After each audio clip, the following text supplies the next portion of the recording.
Welcome to big TV. This is Chakri. Sensational న్యూస్ను ఎప్పటికప్పుడు మీకు అందిస్తున్న మీ బిగ్ టీవీ ఇప్పుడు పొలిటికల్ సర్కిల్స్ను షేక్ చేసే న్యూస్తో మీ ముందుకు వచ్చింది. గురువింద గింజకు తన నలుపు కనిపించదట, పక్కనోళ్లనే ఎంతసేపు ఏదో ఒకటి అనడమే సరిపోతుందట. ఇప్పుడు ఈ విషయం ఎందుకు చెబుతున్నానంటే ప్రస్తుతం సిచ్యువేషన్ అలా ఉంది కాబట్టి. తెలంగాణలో పెట్టుబడుల కోసం అమెరికాలో జరుగుతున్న ఎంఓయూలపై పొలిటికల్ వార్ ధూమ్ధామ్గా సాగుతోంది. టార్గెట్ చేసి మరి బీఆర్ఎస్ నేతలు జోరుగా విమర్శలు చేస్తున్నారు. ఈ పొలిటికల్ వార్ను ఊహించని మలుపు తిప్పబోయే సాక్ష్యాలను మీ ముందుకు తెచ్చింది బిగ్ టీవీ. ఆ సాక్ష్యాలేంటో, అప్పట్లో సాగిన ఎంఓయూల కథ ఏంటో మీరే చూడండి.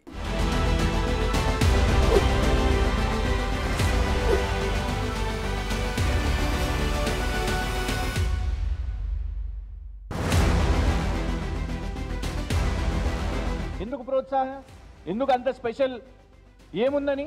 15 రోజుల ముందు కంపెనీ అది వచ్చి 1000 కోట్లు ఇక్కడ పెట్టుబడి పెడుతుంది అని అంటే దాని తర్వాత భూములు అప్పచెప్పడానికా, రాయితీలు అప్పచెప్పడానికా?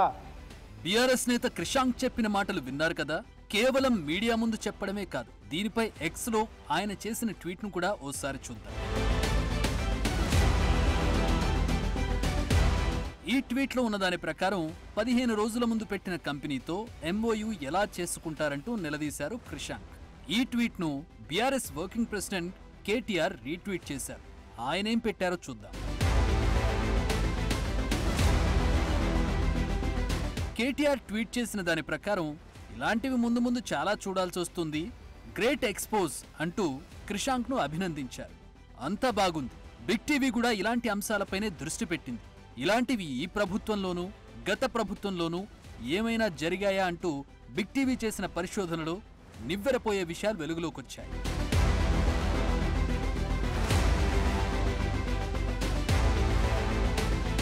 ఈ ఫోటో చూడండి, జూన్ 10, 2022న తీసిన ఫోటో. ఇక్కడ డేట్ బాగా గుర్తుంచుకోండి.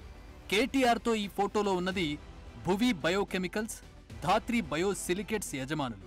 తెలంగాణలో 1200 కోట్ల రూపాయల పెట్టుబడులు పెడతామంటూ కేటీఆర్తో ఎంఓయూ చేసుకున్నారు. ఇందులో భువి 1040 కోట్లు, ధాత్రి 160 కోట్లు ఇన్వెస్ట్ చేస్తున్నట్లు ప్రకటించాయి. ఆ సమయంలో తీసిందే ఈ ఫోటో. అప్పుడు కేటీఆర్ ఏమన్నారో ఓసారి చూద్దాం.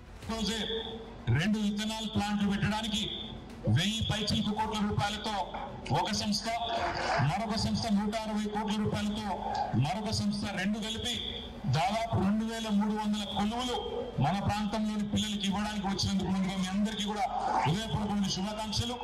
ఈ రోజే ఆ సంస్థలతోని అంగీకార పత్రాలను కుదుర్చుకొని జూన్ 10న ఈ కంపెనీలతో కేటీఆర్ ఎంఓయూ కుదుర్చుకున్నారనడానికి ఆధారం తెలంగాణ టుడేలో పబ్లిష్ అయిన ఈ న్యూస్ ఆర్టికల్. కంపెనీ పేర్లు, ఇన్వెస్ట్మెంట్ వివరాలు ఇందులో చాలా క్లియర్గా ఉన్నాయి, చూడండి.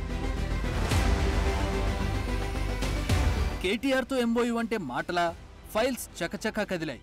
జగిత్యాల జిల్లాలోని మెట్ల చిట్టాపూర్ శివారులో 95 ఎకరాల కేటాయింపు కూడా జరిగిపోయింది. భువి బయోకెమికల్స్కు 80 ఎకరాలు, ధాత్రి బయోసిలికేట్స్కు 15 ఎకరాలు కేటాయించారు. ఇది మేం చెబుతున్న మాట కాదు. నమస్తే తెలంగాణ పత్రికలో విశ్వ విపణిలోకి మెట్ల చిట్టాపూర్ అంటూ ప్రత్యేకంగా రాసిన కథనంలోది. పరిశ్రమలొస్తే మంచిదే, కానీ ఇక్కడ జరిగిన గోల్మాల్ తెలుసుకుంటే అందరి మైండ్ బ్లాంక్ అవుతుంది. ఇప్పుడు 15 రోజుల ముందు పెట్టిన కంపెనీతో ఎంఓయూ ఎలా చేసుకుంటారని ప్రశ్నిస్తున్న వాళ్ళు అసలు లేని కంపెనీతో కేటీఆర్ ఎంఓయూ చేసుకున్నారంటే ఏమంటారు? ఈ స్టోరీ ఎంత విచిత్రంగా ఉందో ఆధారాలతో సహా మీరే చూడండి. ఎంఓయూ జరిగిన తేదీ గుర్తుపెట్టుకోమన్నాం కదా, అదే జూన్ 10, 2022. ఇప్పుడు రిజిస్ట్రార్ ఆఫ్ కంపెనీస్ దగ్గర నుంచి సేకరించిన ఈ డాక్యుమెంట్ను చూడండి. భువి బయోకెమికల్స్ ప్రైవేట్ లిమిటెడ్ను స్థాపించింది జూలై 14, 2022. ఇక ధాత్రి బయోసిలికేట్స్ను స్థాపించిందైతే జూలై 19, 2022. అసలు మనుగడలో లేని ఈ కంపెనీలతో కేటీఆర్ ఎలా ఎంఓయూ చేసుకున్నారు? ఆ మాత్రం ఎంక్వైరీ కూడా చేసుకోలేదా? లేక అంతా తమ వాళ్లే అని 95 ఎకరాలు కట్టబెట్టడానికి ఈ అగ్రిమెంట్ చేసుకున్నారా? మనుగడలో లేని 2 కంపెనీలు ఏకంగా 1200 కోట్లు ఇన్వెస్ట్ చేస్తాయంటే ఎలా నమ్మారు? దీనికి సమాధానం చెప్పేదెవరు?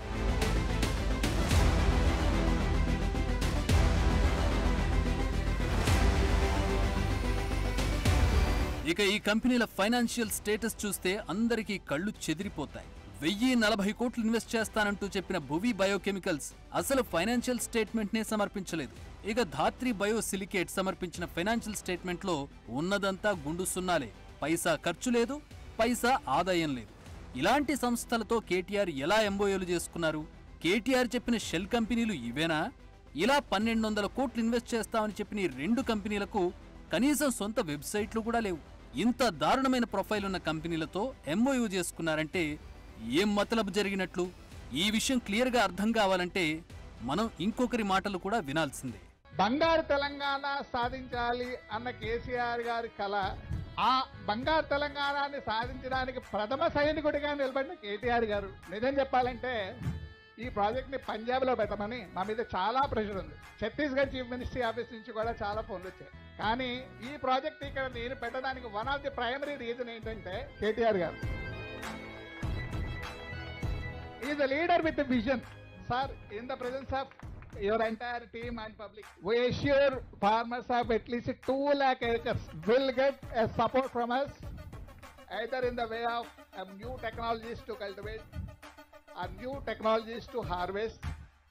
దాన్ని ఎలా ఇంకా వాళ్ళు సారవంతంగా ఎలా చేయగలుగుతారు, ఇంకా ఈల్డ్ ఎలా పెంచగలుగుతారు, వీటన్నిటి మీద we really wanted to help them. విన్నారుగా భువి ధాత్రి కంపెనీల ఓనర్ శ్యామలారావు స్వయంగా చెప్పిన మాట. తమ రాష్ట్రంలో ఈ కంపెనీని పెట్టమంటూ పంజాబ్ నుంచి విపరీతంగా ప్రెజర్ వచ్చిందట. ఛత్తీస్గఢ్ సీఎం ఆఫీస్ నుంచి కూడా ఫోన్ల మీద ఫోన్లు చేశారట. కానీ కేవలం కేటీఆర్ వల్లే ఈ ప్లాంట్లను తెలంగాణలో పెట్టడానికి వచ్చారట. దీన్ని బట్టి ఈ కంపెనీ కథ ఏంటో, ఈ ఎంఓయూల మ్యాటర్ ఏంటో మీరే డిసైడ్ అవ్వండి.